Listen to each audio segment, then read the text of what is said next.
Hi, I'm making this short little video. Right now I've been restoring my 1998 Arctic Cat ZL500. What I found on most of the internet is a lot of people really don't know about these things or have had problems with this. Most of the problems I have find are people with clutches, and I thought I had a clutch problem too. Until this fall I decided to do my carburetors, and I came across a small little problem. My frame has a small little break in it. Let's see if I can turn my camera around.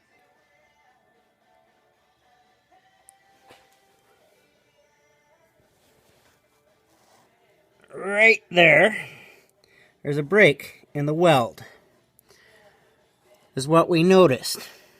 So we decided to pull the clutch off. And before I did that, I put a couple pot rivets in there just to hold it in place to see what was moving around. And what I found is the support for the secondary clutch had come loose at some point, or belt alignment, clutch alignment was off, possibly. And I found, oh, I'm gonna have to find a light because that's too dark. I found that the support for my clutch, for my secondary clutch, had torn out of the frame. And there's the top hole. That's supposed to only be about a 3/8 bolt that goes through there. She's quite the hole now. That's not the only one. That's supposed to be a bolt hole. That one's supposed to be a bolt hole. That one's supposed to be a bolt hole. There's the wear in the frame from the clutch moving back and forth in the support. So, I foolishly decided to buy myself another chassis. Because my suspension was new, my track was new, my handlebars, exhaust pipe, even my motor. I have a completely rebuilt sled, but that was fucked.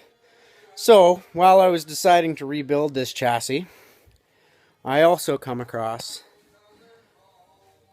that all the rivets that go into the chassis were loose. Even on the new chassis that I came across.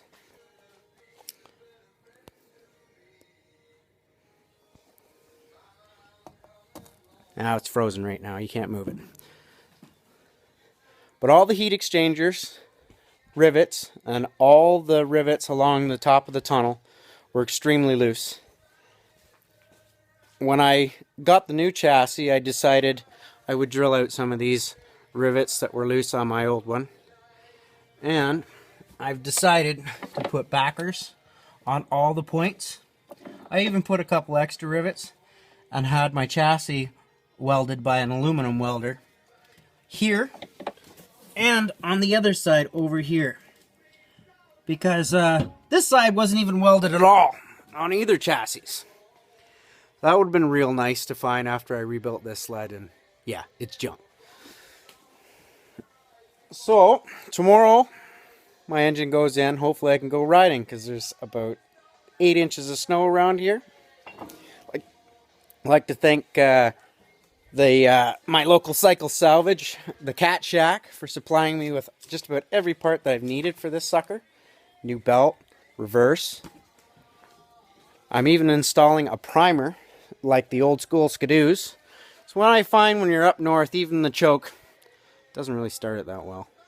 So we're going to install a primer tomorrow and give her a little bit of fuel when we start up, because I've never had a Skidoo not start with a primer. I've installed handlebar risers, dual exhaust. Right now I'm going to go over to my little engine bay here, and I've got my Boyson, or what are those? Well, my new reed plates. Boyson reeds, that's what they are. Got XPX pistons in the engine. Cleaned it all up. Yeah, it's a little 500, but it goes like stink. It works pretty good. Brand new Comet clutch sitting down here on the floor. Too many new parts to throw this sled away, I'm afraid. Once you get into something, you get into it. While I was rebuilding my front end of the chassis, I decided to take every piece out and sandblast it and clean it all up and put new bushings in. And I found that there was not one single grease point in the front end of the sled. So we decided to take the old drill, put grease points everywhere. Everywhere there's a part that moves, we greased that bitch. So we should not have any problems. Longevity machine here. Love this Arctic Cat. It's been a good little machine up to this point. But like I say, nobody else has said anything. Everybody's changing springs and weights and the clutches of these 500s. I was doing the same thing. Pretty sure it was the primary clutch pulling the secondary into itself. I also found that a motor mount was broken on the far side of the engine that had to be replaced. It's down on the inside, tucked underneath the carburetor. You couldn't see it. I couldn't even tell it was broken until I pulled the motor out. But that's my little video, my little 500. Hopefully tomorrow we'll have her running. That's another thing I found with this thing once I got the body off it, on how much play this poor little sled has in the chassis. Isn't that awesome? No wonder every time I'd hammer it going around a corner, she'd pick the front end up. Only the one side. Whatever side you were turning, it'd just pick up one ski. Weird, huh? Now I know why. So if you got one of these, it may be best that you have a look at your secondary clutch mount. See what kind of shape it is in. I know that the 600s, 700s, and I think even the 800s run the same mount. That being said, I did come across a motor mount bracket that goes from the top of the head bolts over to this mount right here that gives it support. So the engine would be here, and then it would transfer over to here. I think it's made by Black Magic. I have to check it out online myself. That would keep the clutch from trying to pull itself into the motor. If other people are having the same clutch problem that I'm finding on all these websites, I don't think it's the clutch at all. It's all in clutch alignment and pulling the clutches together. I could be wrong. Make your comments yourself, but that's what I found. See you.